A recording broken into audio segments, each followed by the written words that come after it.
Au programme à présent, la diplomatie, l'argent et puis le sport un petit peu quand même. Tout sera mélangé comme d'habitude avec Donald Trump au cours du tirage au sort du Mondial 2026. Et oui, c'est de lui dont on parle à présent. Ça va se passer à Washington, au Kennedy Center.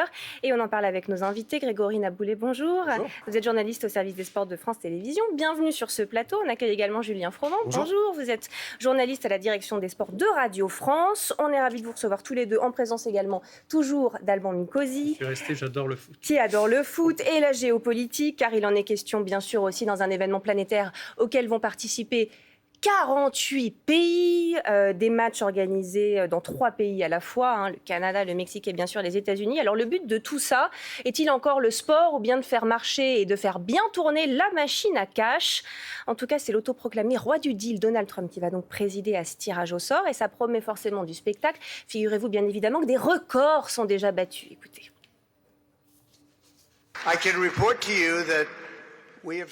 Je peux vous annoncer que nous avons vendu plus de billets que n'importe quel autre pays au monde à ce stade. Et je pense que nous avons probablement battu tous les records.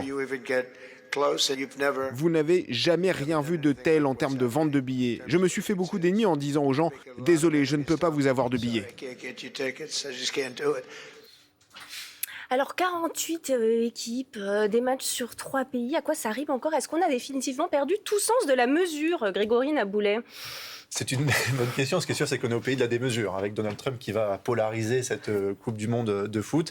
3 pays, pourquoi pas, parce que c'est difficile pour des pays d'organiser seuls des Coupes du Monde maintenant. Donc l'idée, c'est aussi, est-ce que le Mexique aurait pu organiser seul la Coupe du Monde ? Certainement pas. Donc l'idée de le faire avec les États-Unis et le Canada, c'est peut-être une bonne idée.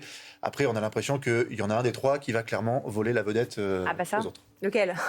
Au hasard. Au hasard.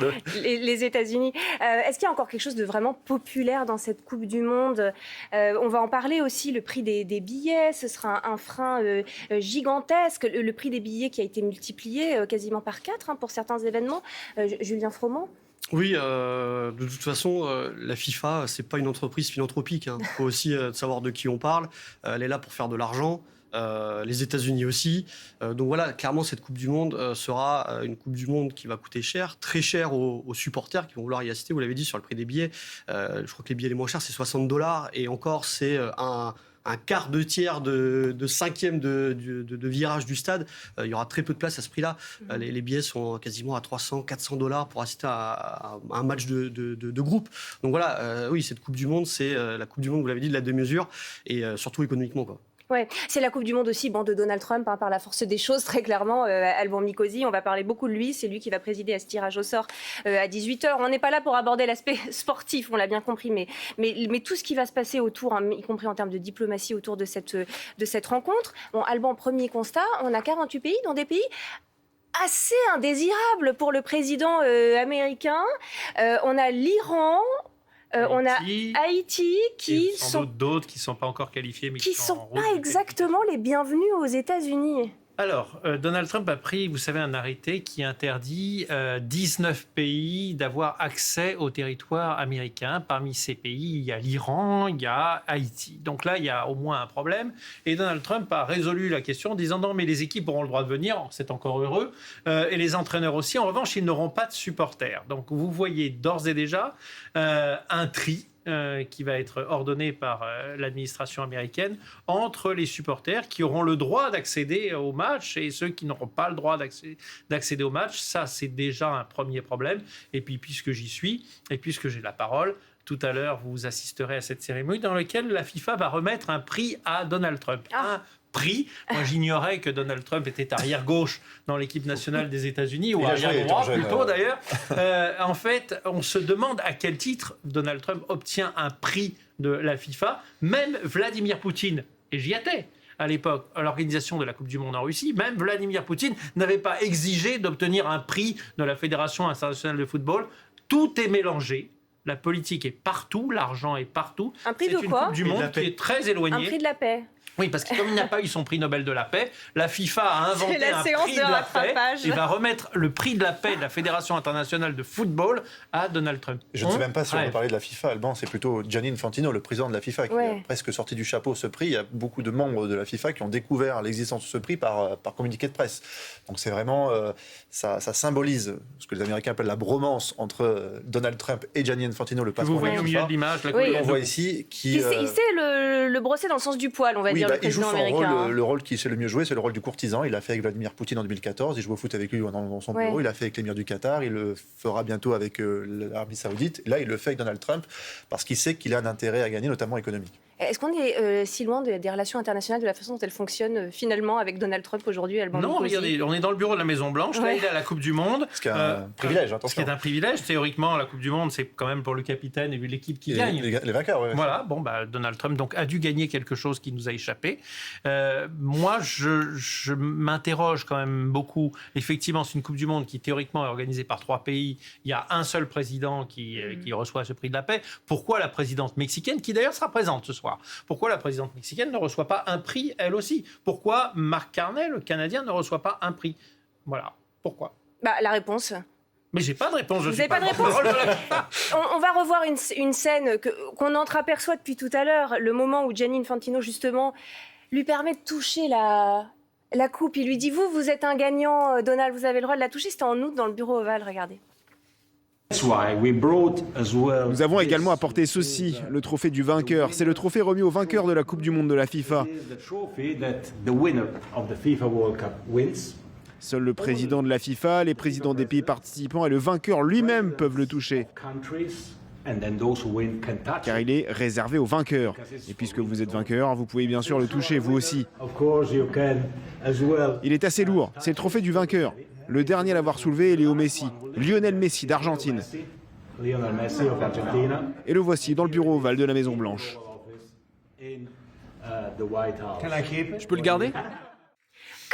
Comment c'est perçu, ça, par les supporters de foot, ce genre de scène, cette mise en... Ça peut être considéré comme une mascarade, tout simplement. Ouais. Après, voilà, c'est le président le plus puissant du monde, face au président de fédération aussi le plus influent et le plus puissant du monde. Gianni Infantino, c'est comme si c'était un chef d'État, en fait. Il a mais quasiment les mêmes attributions, les mêmes pouvoirs. C'est le seul, peut-être, président, justement, d'une fédération internationale sportive qui peut se présenter dans le bureau ovale et faire tout ce décorum avec Donald Trump. Est-ce qu'il y a le sentiment parmi les supporters de foot, justement aujourd'hui, pardonnez-moi la vulgarité de l'expression, mais qu'il n'y a que le fric qui compte et que c'est finalement le foot, la Coupe du Monde, ça devient juste une machine à billets, le règne de l'argent. En optant pour les États-Unis, de toute façon, bien évidemment que le prisme de l'argent et de l'économie est le prisme majeur. La FIFA, si elle s'intéresse, elle organise cette Coupe du Monde aux États-Unis et plus tard en Arabie Saoudite, c'est parce que ce qu'elle cherche, c'est à faire de l'argent, tout simplement. Et là, c'est sûr qu'avec les États-Unis, elle est comme chez elle, entre guillemets, pour remplir ses caisses, quoi. Mais est-ce que justement, il y a cette impression que ça se fait au détriment du supporter de foot? Parce que ça devrait être un événement populaire, accessible à tous, cette Coupe du Monde. Le principe de neutralité de la FIFA, là, il disparaît totalement sur cette image-là. Logiquement, il n'a pas à prendre position. Il a quand même tenu des discours où il dit que Trump est un formidable président. C'est pas son rôle de faire ça. Donc, les supporters, même des pays dont Alban parlait, qui sont en conflit ouvert avec Donald Trump, pourraient être choqués par ce genre de choses. Mais bon, c'est le football, ça fait partie du spectacle peut-être? Oui, on va dire ça. Bonjour Renan Evin, merci d'être avec nous en direct sur France Info. Vous êtes directeur exécutif de l'association Football Supporters Europe. Alors je vous retourne la question, si vous l'avez entendu, vous prenez tout ça comment ?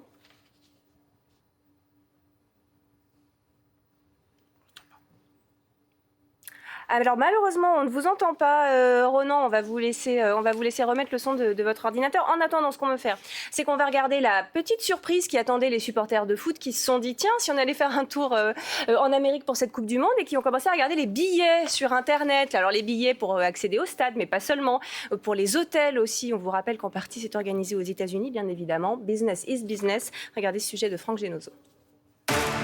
Assister à une finale de Coupe du Monde, à quelques encablures des gratte-ciels de New York.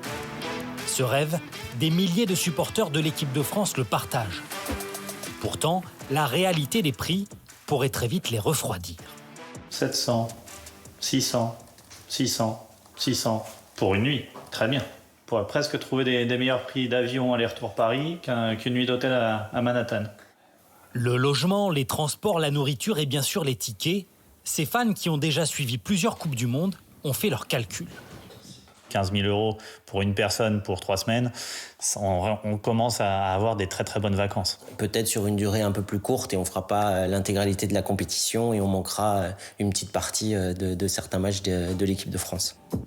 Car cette Coupe du Monde est annoncée comme la plus chère de l'histoire pour les supporters. Avec ces stades répartis sur 3 pays, les déplacements seront longs et onéreux. Et les prix des places se sont envolés. Pour assister à un quart de finale en catégorie 3, vous déboursiez 140 € il y a 11 ans au Brésil. Cette année, il vous en coûtera 622 €, soit 4 fois plus cher. En cause, le système de tarification dynamique en place aux États-Unis, où le prix des tickets évolue en fonction de la demande.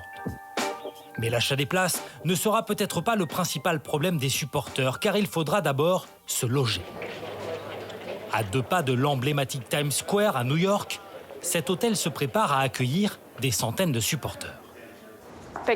Imaginez des drapeaux partout. Et on remplacera peut-être ces plantes par de grands ballons. Pourquoi pas ? L'établissement a rénové une partie de ses 228 chambres. En période creuse, le prix démarre à 100 € la nuit, mais durant la compétition, les tarifs vont considérablement évoluer. 400 $, 600 $, ou peut-être 1000. Si je propose cette chambre incroyable en dessous du prix que les gens sont prêts à mettre, alors je fais peut-être une erreur. Pour alléger le budget, la Fédération française devrait prochainement proposer aux associations de supporters des billets à tarifs plus accessibles. Mais pour les autres, il faudra à coup sûr casser sa tirelire. Pour espérer s'asseoir dans ce stade le soir de la finale, il faudra débourser entre 2 000 et 8 000 $, ce qui pourrait faire de ce match-là l'un des plus chers de l'histoire du sport. Voilà, le soccer dans le temple du football américain. Évidemment, le décor sera un peu différent. Ronan Hévin, on vous a retrouvé et vous avez retrouvé le son. On rappelle que vous êtes directeur exécutif de l'association Football Supporters Europe. Bon, quand on voit ça, quand même, les coûts s'empilent les uns sur les autres. Ça va être quand même difficile pour les supporters français d'y aller à cette Coupe du Monde. Bonjour, effectivement, ça s'annonce très difficile. Les coûts ont toujours été élevés pour une Coupe du Monde aux États-Unis, du fait des distances, du fait des transports, du fait du coût de la vie aux États-Unis. Malheureusement, la FIFA a fait le choix d'augmenter les tarifs de manière très importante sur le seul prix, le seul coût de voyage qu'elle contrôle, qui sont les billets. Donc aujourd'hui, il y a des supporters en France, mais aussi partout dans le monde, qui se posent la question de savoir s'ils ont la capacité financière d'assister à la Coupe du Monde. On est sur des tarifs au bas mot, autour de 5 000 € pour l'intégralité de la compétition, si votre équipe va jusqu'à la finale. Et puis aussi beaucoup de gens qui se demandent si les conditions d'accueil, d'organisation, d'entrée dans le pays leur permettront d'être en sécurité. Donc on est aujourd'hui dans une phase un peu d'attente, de stand-by. Il y a très peu d'informations de la part de la FIFA et malheureusement, il va falloir se décider très très rapidement pour les supporters qui veulent profiter des places mises en vente via les associations participantes comme la FFF. Qu'est-ce que vous voulez dire ? Pardonnez-moi, qu'est-ce que vous voulez dire sur les questions sur l'accueil, sur la possibilité de rentrer sur le sol américain ? J'ai bien compris ce que vous vouliez dire ? Oui, effectivement. Alors nous, Français, Européens, on a la chance de ne pas être soumis à des visas. Néanmoins, des questions qui vont se poser sur la doctrine sécuritaire de la compétition. Qu'est-ce qui sera autorisé ? Qu'est-ce qui ne sera pas autorisé ? Quelles seront les différences entre les différents États ? On a des stades sur lesquels on aura plusieurs forces de police qui interviendront du fait du fonctionnement de la police aux États-Unis. Il y a très peu de communication de la part des autorités fédérales ou de la FIFA sur les conditions de sécurité. Est-ce que les gens seront arrêtés ? Pourquoi ? Est-ce qu'ils seront déportés ? Est-ce qu'ils seront jugés aux États-Unis ? Et évidemment, il y a un environnement général de restriction des libertés fondamentales aux États-Unis qui n'est pas rassurant. Et puis, pour la moitié du monde, eh bien, on est sur le premier tournoi depuis au moins 2010 où les conditions d'entrée dans le pays pour la moitié du globe sont très très complexes. Oui. La FIFA a annoncé un système de passe rapide pour obtenir un visa pour un certain nombre de pays qui sont soumis à cette obligation. Il y a très peu de clarté aujourd'hui sur quelle est la réalité de ce process. Mais si je comprends bien, Ronan Hévin, vous avez peur que des supporters lambda français qui se présentent à l'immigration à l'arrivée de leur vol aux États-Unis soient refusés l'entrée, parce que c'est vrai qu'il y a eu des incidents, Alban Mikosi, depuis l'inauguration de Donald Trump, de gens qui se voient surveiller leurs réseaux sociaux et interdire l'accès. À deux scientifiques français qui sont restés à l'aéroport parce que l'administration américaine a regardé dans leurs publications sur les réseaux sociaux et estimé, au moins pour l'un d'entre eux, qu'il était anti-Trump, pour le deuxième qu'il était carrément anti-américain, et à ce titre-là, ils n'ont pas pu rentrer aux États-Unis. La question peut se poser, effectivement de savoir si des supporters français qui auraient exprimé publiquement des opinions ou des journalistes, ou des journalistes. Vous avez surveillé vos réseaux sociaux tous les deux ? De toute façon, quand on fait la demande de visa, ils nous demandent justement nos réseaux sociaux. Ça fait longtemps, mais la peut-être aussi pour vérifier c'est que maintenant c'est réellement examiné. Ces 2 scientifiques français en sont la preuve. Ouais, vous allez donner des conseils justement aux membres de votre association, Renan et Evin, d'aller regarder un peu ce qu'ils ont posté au cours des dernières semaines, des derniers mois sur Donald Trump. Non mais sérieusement, concrètement, vous y réfléchissez ? Malheureusement, on n'a pas l'intention de conseiller aux gens de limiter l'utilisation de leur liberté fondamentale. La question, c'est la responsabilité de la FIFA, qui est l'organisatrice de ce tournoi, qui est l'interlocuteur principal des autorités fédérales américaines, et c'est à elle de mettre en place des mesures de sauvegarde. Au-delà de ça, on a un slogan de la FIFA qui est censé unifier le monde. La réalité, c'est qu'entre le prix des billets et les difficultés d'entrée aux États-Unis, on est sur la Coupe du Monde la moins ouverte, la moins inclusive de l'histoire moderne du tournoi. Des pays entiers, des continents entiers ne vont pas pouvoir rentrer aux États-Unis pendant le tournoi, et c'est une vraie première. Ouais, 19 pays albans, dont 2 qui participent à la compétition. On disait tout à l'heure, au moins 2. Je ne suis pas un spécialiste de football, mais pour me dire, il y a encore des barrages, il y a des barrages qui ne sont pas encore qualifiés. Il y a des potentialités que ça arrive jusqu'à 4 voire 5 pays. Ouais. La FIFA pourrait faire quelque chose sur ce plan, et quoi ? Ça relève vraiment de l'État américain pour le coup. Pardon ? Ils n'en donnent pas l'impression pour l'instant. Oui. Infantino se plie aux règles imposées par Donald Trump. Après, de toute façon, il y aura une vérité, ça sera le taux de remplissage des stades. On l'a vu l'an passé avec la Coupe du Monde des clubs. Ils ont eu d'énormes problèmes à remplir les stades. Alors bien évidemment, une Coupe du Monde des clubs, c'était la première édition sous ce format-là. Ça n'avait rien à voir avec la Coupe du Monde, mais ça donnait quand même un petit peu le ton de l'intérêt, en tout cas de la population américaine, pour cette compétition. Et il y a quand même des stades. Il faut que le public puisse venir de l'étranger. Sinon, on donnait les billets pour remplir ces stades.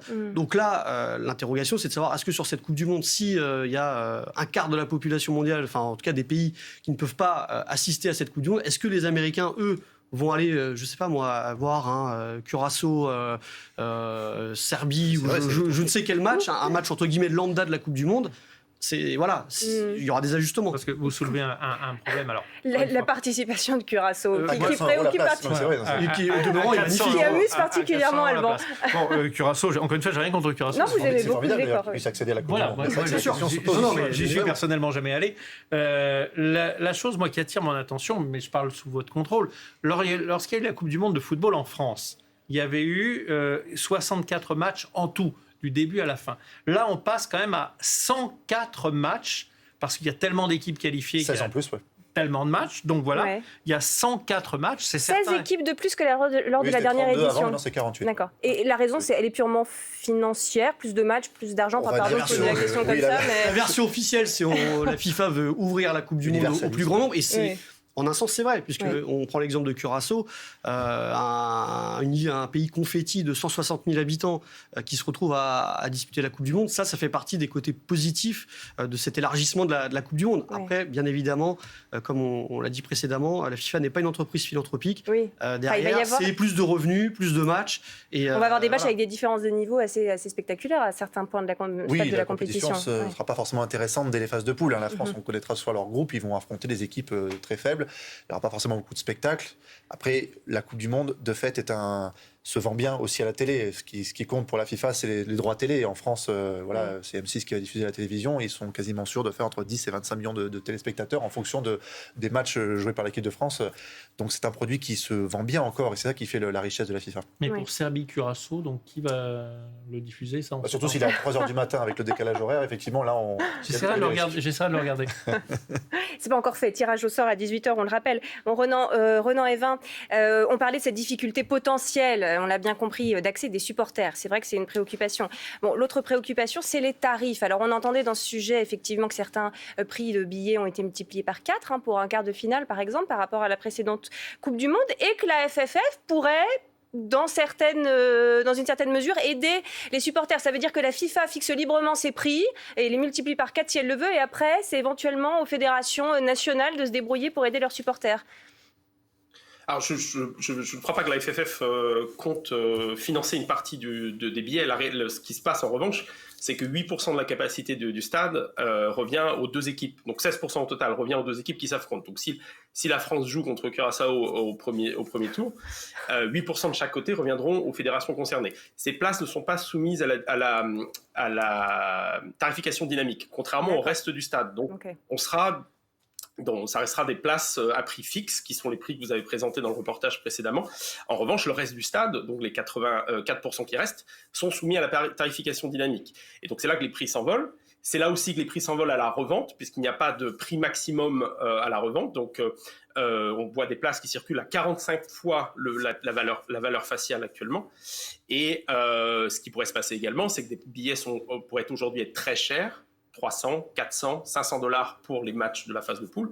Et s'il s'agissait d'un match avec peu d'intérêt, il pourrait ensuite descendre jusqu'à 20 $, comme on l'a vu pour la Coupe du Monde des clubs. Donc en créant des inégalités entre des gens qui sont assis dans le même stade, vous pouvez vous trouver à côté de quelqu'un qui a payé 20 fois plus ou 20 fois moins que... Et à cela, il faut ajouter que la FIFA, bien évidemment, dans sa grande mensuétude, prend 15% sur le vendeur et 15% sur l'acheteur, sur la plateforme de revente. Ah oui, effectivement, ouais. Il n'y a rien que puissent faire les fédérations nationales pour dire à la FIFA arrêtez. Enfin, il y a un moment, c'est plus possible. On va aller jusqu'où? Enfin, la prochaine Coupe du Monde, on est à des billets. En Arabie Saoudite, la prochaine. Non, c'est Espagne, Portugal, et ensuite Arabie Saoudite. Ouais. Après, les fédérations sont affiliées à la FIFA, donc c'est un peu comme dire à son... Oui, mais enfin, elles ont peut-être des retours plus directs de leurs adhérents et plus de contact aussi avec le mécontentement des fans de football. La finalité aussi, c'est que l'argent qu'amasse la FIFA, elle redistribue cet argent. Par exemple, la FIFA a déjà annoncé qu'il y avait 300 millions d'euros qui allaient être redistribués aux clubs dont les joueurs participent à la Coupe du Monde. Donc voilà. J'ai du mal à imaginer les fédérations dire... J'ai pensé un instant que c'était pour des projets humanitaires et de développement du monde. Non, et donc on a du mal à imaginer les fédérations dire à la FIFA faites moins d'argent, parce que mécaniquement, ça sera de l'argent en moins qui sera reversé aussi à ces fédérations. Oui. C'est 7,5 milliards de recettes, je crois, sur la dernière session 2019-2022, là, à la FIFA, et là, ça va être multiplié parce que...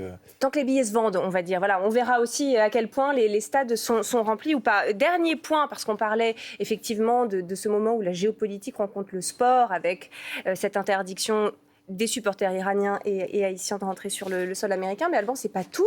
Il y a la politique américaine aussi qui s'invite dans cette Coupe du Monde. Pourquoi ? Parce que Donald Trump a déclaré très dernièrement, et on va voir ce qu'il a dit, que dans ces villes démocrates qui, selon lui, échappent à tout contrôle, et on pense notamment à Los Angeles, pourquoi pas annuler l'organisation des matchs sur place, les stades ont été construits quand même, pour l'organiser dans d'autres villes plus sûres. La sécurité sera assurée pour le mondial. Si je juge qu'elle ne l'est pas dans certaines villes, nous déplacerons des matchs dans d'autres villes. Bon, ça c'est de la menace en l'air. Oui, c'est un petit peu dans la parole verbale pour l'instant, parce que...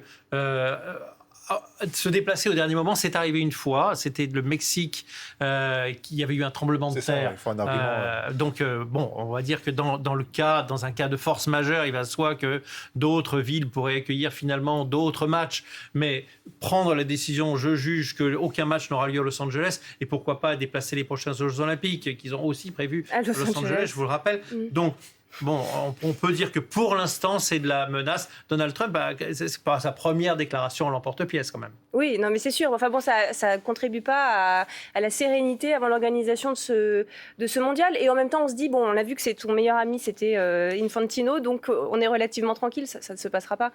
Là, de ce point de vue-là, ça serait quand même assez étonnant de tout chambouler comme ça pour des mesures à la fois de sécurité, d'accès des supporters. Le tirage au sort est ce soir, et c'est ensuite demain que seront répartis les matchs en fonction des pays, et les horaires seront tirés au sort aussi demain. Ça se passe en 2 temps. D'accord. Donc entre eux, on le rappelle, le Canada, les États-Unis et le Mexique. Différents horaires, parce que l'équipe de France regarde ça, parce que jouer au Mexique avec la chaleur l'été, c'est pas pareil que de jouer à Boston. Ouais, donc des arguments importants là-dessus. Ouais, donc ça, c'est le pur hasard qui va le décider. C'est un tirage au sort. Oui, d'accord, très bien. Donc, sur ce plan-là, effectivement, on se dit que non, il ne mettra pas cette menace à exécution quand même, Donald Trump. Après, comme vous l'avez dit, Donald Trump, quand même, est imprévisible. Est imprévisible et voilà, aime des fois sortir un petit peu ce genre de choses à l'emporte-pièce. Tout a été organisé, ça paraît très compliqué comme ça du jour au lendemain de dire à Los Angeles de ne plus recevoir de match ou Atlanta. Donc non, normalement ça devrait pas bouger. Ronan Evin, un dernier mot. Bon, c'est quand même un grand moment ce soir ce qui se passe. On va savoir face à qui la France va se retrouver parce qu'un tout petit mot quand même du côté sportif. On imagine que vous qui êtes fan de foot, vous attendez ça avec beaucoup d'impatience. Ah, bien sûr, ça reste le plus beau tournoi au monde. Malheureusement, il est entaché par un certain nombre de contingences et les supporters qui vont se déplacer auront du mal à profiter du tirage au sort sans penser à leur compte en banque ou leur sécurité. Ouais. Mais ça reste le plus grand tournoi au monde et évidemment que c'est excitant. Allez, on vous remercie beaucoup tous les quatre de nous avoir donné ce premier aperçu de cette Coupe du Monde 2026 aux États-Unis, au Canada et au Mexique. On marque une courte pause et on se retrouve dans un instant sur France Info pour prendre des nouvelles de notre budget de la Sécu. Et oui, il a échappé au pire hier. Est-ce qu'il est sauvé ou pas? On se rend à l'Assemblée dans un instant.